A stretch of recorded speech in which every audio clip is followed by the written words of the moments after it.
सहाय। ओम नमः शिवाय। गुरुजी सदा सहाय। जय गुरुजी। अथ श्री शिव महापुराणे षष्ठी कैलास संहिता अथैकोनविंशोऽध्यायः। सुब्रह्मण्य उवाच। अथ महावाक्यानि प्रज्ञानं ब्रह्म अहं ब्रह्मास्मि तत्त्वमसि अयमात्मा ब्रह्म ईशावास्यमिदं सर्वं प्राणोऽस्मि प्रज्ञानात्मा यदमूत्र तदन्विह अन्यदेव तिद्विदितादश्च तथो अविदितादपि एष त आत्मान्तर्याम्यमृतः स यश्वयं पुरुषो यश्वासावादित्ये स एकः अहमस्मि परं ब्रह्म परपरात्मरं वेदशास्त्रगुरुत्वात्तु स्वयमानन्दलक्षणं सर्वभूतस्थितं ब्रह्म तदेवाहं न संशयः। तत्त्वस्य प्राणोऽहमस्मि पृथिव्याः प्राणोऽहमस्मि अपां च प्राणोऽहमस्मि तेजसस्व प्राणोऽहमस्मि वायोस्व प्राणोऽहमस्मि आकाशस्य प्राणोऽहमस्मि त्रिगुणस्य प्राणोऽहमस्मि सर्वोऽहं सर्वात्मकोऽहं संसारे यद्भूतं यच्च भव्यं यद्वर्तमानं सर्वात्मकत्वाद् द्वितीयोऽहं सर्वखल्विदं ब्रह्म सर्वोऽहं विमुक्तोऽहं सोऽहं हंसः सोऽहमस्मि इत्येवं सर्वत्र सदा ध्यायेदिति। अथ महावाक्यानामर्थमाः।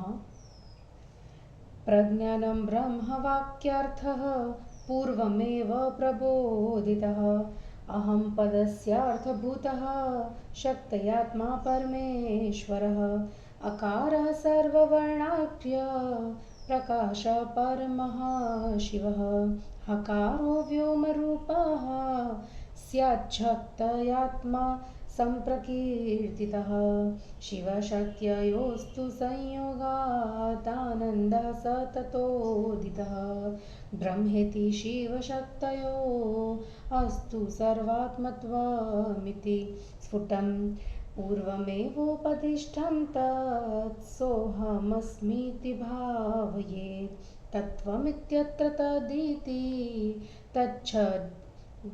तच्छब्दार्थः प्रबोधितः अन्यथा सोऽहमित्यत्र विपरीतार्थभावना अहं शब्दस्तु पुरुषस्तदिति स्यान्नपुंसकम् एवमन्योन्यवैरुध्यादन्वयो न भवेत् तयोः स्त्रीपुरुषस्य जगतः कारणं चान्यथा भवेत् स तत्त्वमसि इत्येवम् उपदेशार्थभावना अयमात्मेति वाक्ये च पुरूपं पदयुग्मकम् ईशेन रक्षणे यत्वा दिशावास्यमिदं जगत् प्रज्ञानात्मा यदेवेह तदमुत्रेति चिन्तयेत् यः स एवेति विद्वद्भिः सिद्धान्तिभिरुच्यते उपरि स्थितवाक्ये च यो मुत्र स इह स्थितः इति पूर्ववदेवार्थः पुरुषो विदुषां मतः अन्यदेव तद्विदिता दथो अविदितादपि अस्मिन् वाक्ये फलस्यापि वैपरीत्यविभावना यथा स्यात् तद्वदेवात्र वक्ष्यामि श्रूयतां मुने। अयथा विदिताच्छब्दो पूर्ववद्विदितादिति प्रवृत्तः स्यात् तद्विदिता तथैव विदितात् परम् अन्यदेव हि संसिद्धये न भवेदिति निश्चितम् एष त आत्मान्तर्यामी यो मृतश्च शिवः स्वयं यश्वायं पुरुषे शम्भुर्ष्वादित्ये व्यवस्थितः स चासोऽसेति पार्थक्यं नैकं सर्वस ईरितः सोपादित्वा यमस्यार्थ उपचारात् तथोच्यते तं शम्भुनाथं श्रुतयो वदन्ति हिरण्यवाहव इति सर्वाङ्गस्योपलक्षणम् अन्यथा तत्पतित्वं नु तु न भवेदिति यत्नतः य एषोऽन्तरिति शम्भुः छान्दोग्ये श्रूयते शिवः हिरण्यश्मश्रुवांस्तद्वद्विरण्यमयकेशवान् नखमारभ्य केशान्तं सर्वत्रापि हिरण्यमः अहमस्मि परं ब्रह्म परात् परम् इति वाक्यस्य तात्पर्य वदामि श्रूयतामिदम् अहं पदस्यार्थभूतः शक्तयात्मा शिवरितिरितः स एवास्मिति वाक्यार्थ योजना भवति ध्रुवम् सर्वोत्कृष्टस्य सर्वात्मा परब्रह्म सैरितः परस्वार्था परस्वेति परात् परमिति त्रिधा ऋणो ब्रह्मा च विष्णुश्च प्रोक्तः श्रुत्येव नान्यथा तेभ्यश्व परमो देवः परशब्देन बोधितः वेदशास्त्रगुरूणां च वाक्याभ्यासवशिषाच्छिदोषो पूर्णनिन्दमयः शम्भुः प्रादुर्भूतो भवेद्विति सर्वभूतस्थितः शम्भुः स एवाहं न संशयः तत्त्वजातस्य सर्वस्य प्राणोऽस्म्यहमहं शिवः इत्युक्त्वा पुनरप्याह शिवस्तत्त्वत्रयस्य च प्राणोऽस्मीत्यत्र पृथ्वादि गुणान्तग्रहणान्मुने आत्मतत्त्वानि सर्वाणि गृहीतानीति भाव्य पुनश्व सर्वग्रहाणं विधातत्वे शिवात्मनः तत्त्वयोश्वास्मयहं प्राणः सर्वः सर्वात्मको यहं जीवस्य चान्तर्यात्मित्वा जीवोऽहं तस्य सर्वदा यद्भूतं यश्च भव्यं यद्भविष्यत् सर्वमेव च मन्मयत्वादहं सर्वः सर्वो वै रुद्र इत्यपि श्रुतिराह मुने साहि साक्षात् शिवमुखोद्गता सर्वात्मा परमैरेभिर्गुणैर्नित्य समन्वयात् स्वस्मात् परात्मा विरहात् द्वितीयो हमेव हि सर्वखल्विदं ब्रह्मेति वाक्यार्थः पूर्वमीरितः पूर्णोऽहं भावरूपत्वान् नित्यमुक्तो हमेव हि पशवो मत्प्रसादेन मुक्ता मद्भावमाश्रिता योऽसौ सर्वात्मकः शम्भुः सोऽहं हंसः शिवोऽस्म्यहम् इति वै सर्ववाक्यार्थो वामदेव शिवोदितः इति श्रुतिवाक्याभ्याम् उपदिष्टार्थमादरात् साक्षाच्छिद्वैक्यदं पुंसां शिशोर्गुरुरुपादिशेत् आदाय शङ्खं साधारम् अस्त्रमत्रेण भस्मना शोध्य तत्पुरतः स्थाप्य चतुरस्रे समर्जिते ओमित्यभ्यर्चय गन्धाधैरस्त्रं वस्त्रोपशोभितं वासितं जलमापूर्य सम्पूज्योमीति मन्त्रतः सप्तदैवाभिमन्त्र्याथ प्रणवेन पुनश्वतमा यस्त्वन्तरं किञ्चिदपि कुरुते सोतिभीतिभाग् इत्याह श्रुतिसत्तत्त्वं दृढात्मा गतभिर्भव इत्याभाष्य स्वयं शिष्यं देवं ध्यायन् समर्चयेत् शिष्यासनं सम्प्रपूज्य शतापनमार्गतः शिवासनं च सकल्प्य शिवमूर्ति प्रकल्पयेत् पञ्चब्रह्माणि विन्यस्य शिरापादवसानकं मुण्डवक्त्रकलाभेदेः प्रणवस्य कलापि अष्टत्रिंशन्मन्त्ररूपा शिष्यदेहे थमास्तके समावाह्य शिवमुद्राः स्थापनीयाः प्रदर्शयेत् ततश्वाङ्गानि विन्यस्य सर्वज्ञानित्यनुक्रमात् कल्पयेदुपचारां शोषासनपूर्वकं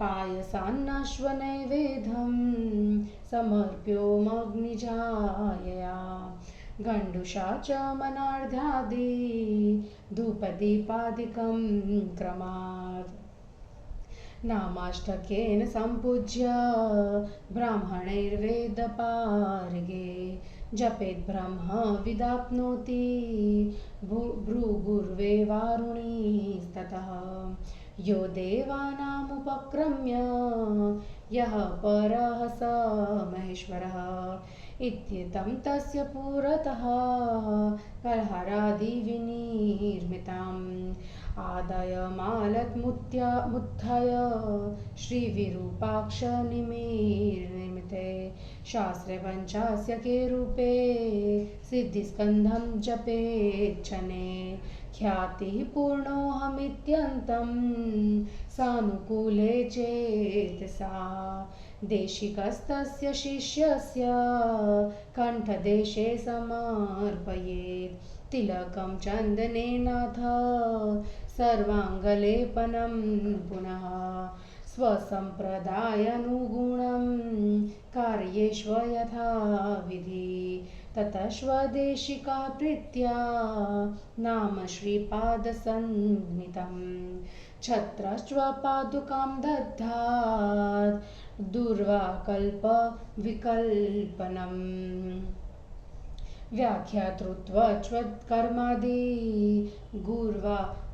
गुवर्सीन परिग्रहम् अनुगृह्य गुरुस्तस्मै शिष्याय शिवरूपिणे शिवोऽहमस्मीति सदा समाधिस्यो भवेदितं सम्प्रोच्याथ स्वयं तस्मै नमस्कारं समाचरेत् सम्प्रदायानुगुण्येन नमस्कुर्युस्तथा परे शिष्यस्तदा समुत्थाय नमस्कुर्याद् गुरुं तथा गुरोरपि गुरुं तस्य शिष्यं स्वस्वगुरोरपि एवं कृता नमस्कारं शिष्यं दत्ताद् गुरु स्वयं सुशीलां यत वाचं तं विनयावनतं स्थितम् अद्य प्रभूतिलोकानां अनुग्रह परो भव परीक्ष्य वत्सरं शिष्यम् अङ्गीकुरु विधानतः रागादिदोषान् सन्त्यज्य शिवध्यानपरो भव तत्सम्प्रादाय संसिद्ध्ये संघं कुरु न चेतरे अनभ्यर्च शिवं जातु मा भुक्ष्वा प्राणसंशयं गुरुभक्तिं समास्थाय सुखी भव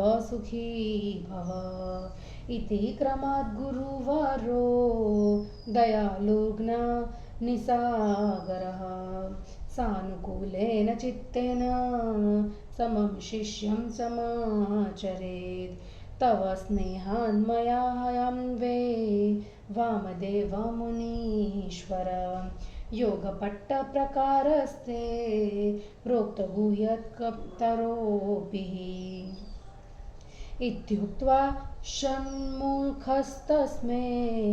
क्षौरस्नानविधिक्रमम् वक्तुमारभते प्रीत्या यतीनां कृपया शुभम्। इति श्री शिवमहापुराणे षष्ठयां कैलाससंहितायां योगपट्टविधिवर्णनं नामेकोनविंशोऽध्यायः। हिंदी अनुवाद। सुब्रमण्य जी ने कहा, अब महावाक्य कहे जा रहे हैं। प्रज्ञान ही ब्रह्म है, मैं ब्रह्म हूँ, वह तुम हो, यह आत्मा ब्रह्म है, यह संपूर्ण संसार ईश्वर से अधिष्ठित है, मैं ही प्राण हूँ, आत्मा ज्ञान स्वरूप है, जो यहाँ है वही वहाँ भी है और जो वहाँ है वही यहाँ भी है। यह विदित तथा अविदित से परे है, वही तुम्हारा आत्मा अंतर्यामी अमृत है। वह जो इस पुरुष में और आदित्य में है वह एक ही है। पर से भी परे जो पर ब्रह्म है वह मैं ही हूँ। वेद शास्त्र का गुरु ज्ञाता होने के कारण मैं स्वयं आनंद लक्षण हूँ।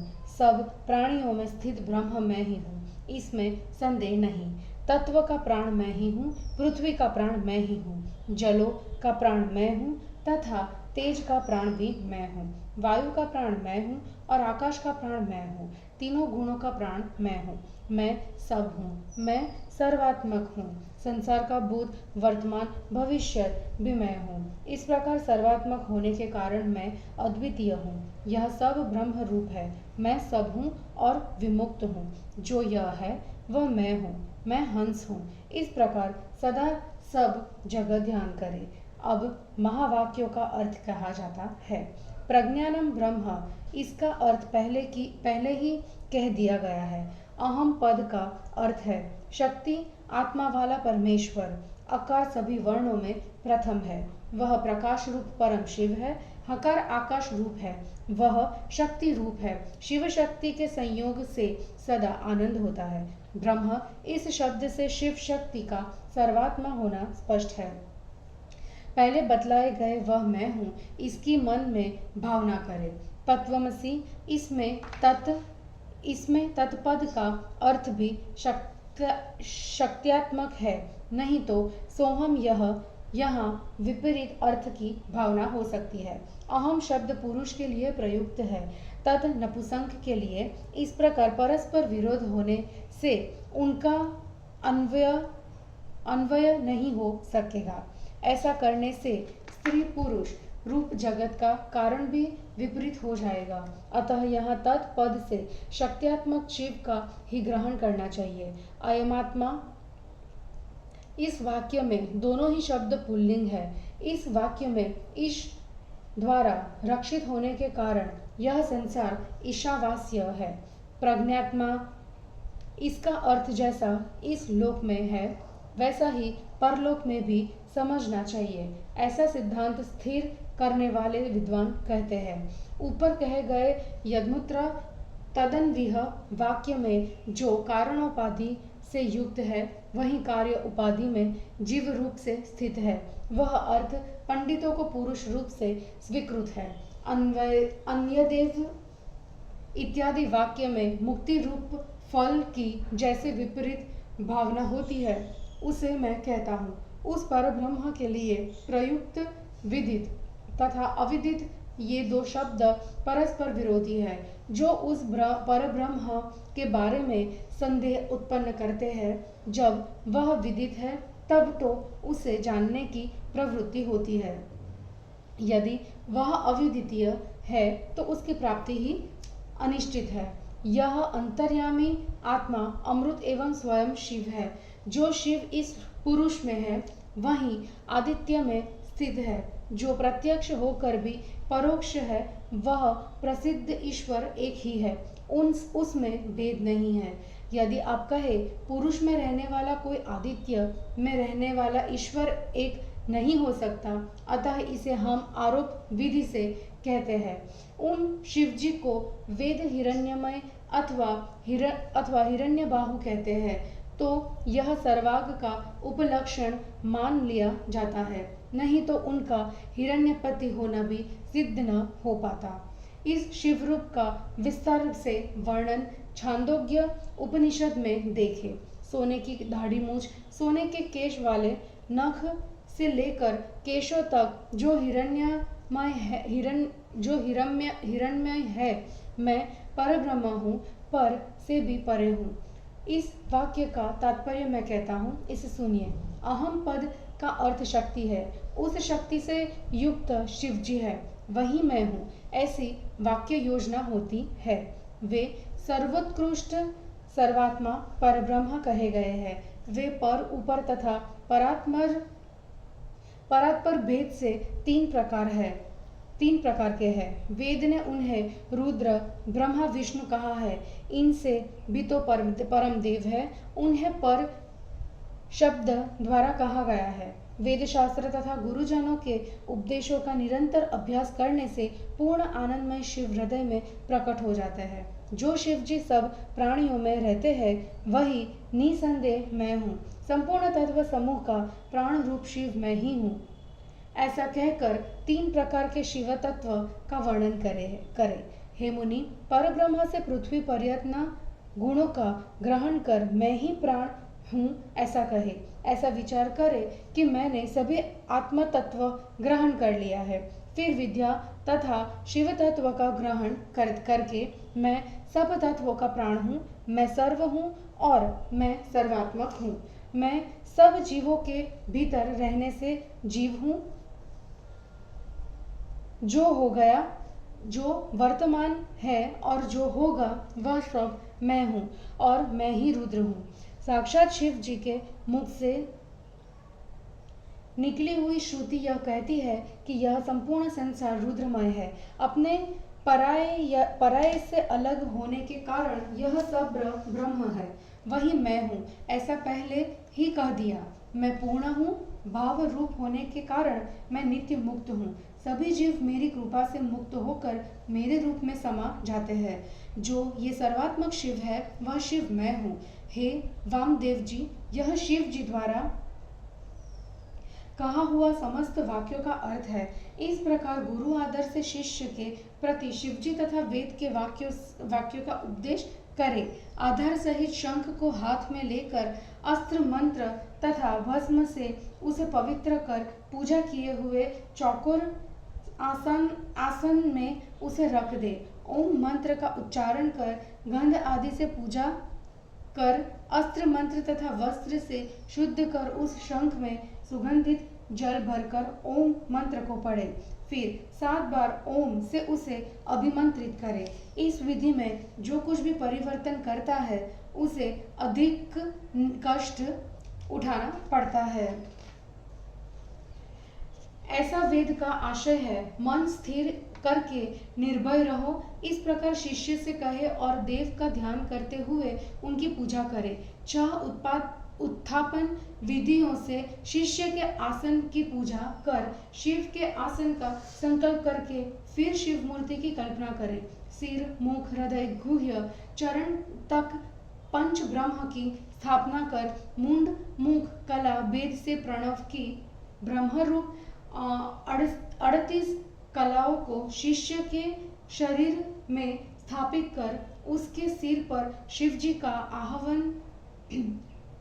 आवाहन कर गुरु मुद्रा दिखलाकर कलाओं की स्थापना करें। फिर सर्वज्ञानी आदि मंत्रों से षड्गन्यास पूर्वक उपचारों की कल्पना करें। ओम अग्नि जायया इस मंत्र से खीर का नैवेद्य चढ़ाए। गंडूश, आचमन, अर्घ्य, पाद्य, धूप, दीप आदि क्रम से दे।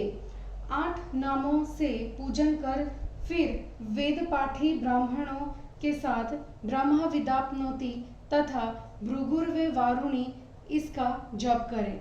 यो देवानां प्रथमम से लेकर यह परह स महेश्वरः यहाँ तक जपे और सफेद कमल आदि से बनी हुई माला को लेकर श्री विरूपाक्ष द्वारा रचित शास्त्र में लिखित पंचमुख सिद्धि स्कंद स्तोत्र का धीरे से जप करे।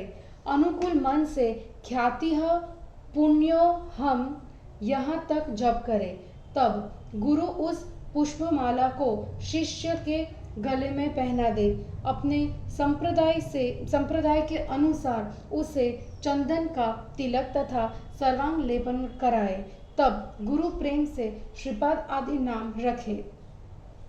उसे छत्र तथा पादुका दे। दुर्वाचन प्रकार करे। उपदेश का व्याख्यान करे। आरंभ में गुरु के आसन का ग्रहण करे। गुरु उस शिव रूप शिष्य पर कृपा करे। मैं सदाशिव हूँ, इस प्रकार सदा समाधि में रहा करो। ऐसा गुरु शिष्य से कहकर स्वयं वह शिष्य को नमस्कार करे।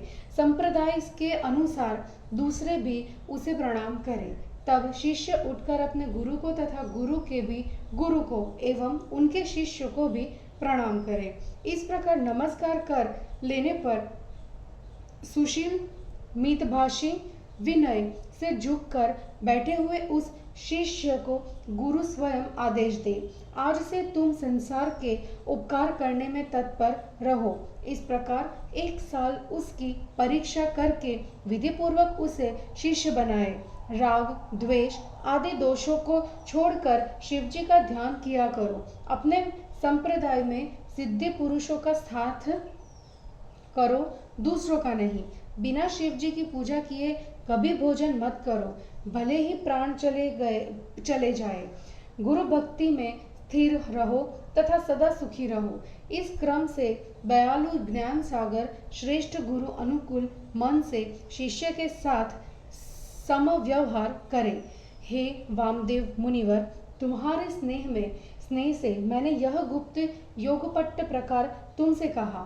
इतना कहकर कार्तिकेय ने यतियों पर कृपा करके उत्तम शोर तथा स्नान विधि के क्रम का वर्णन किया।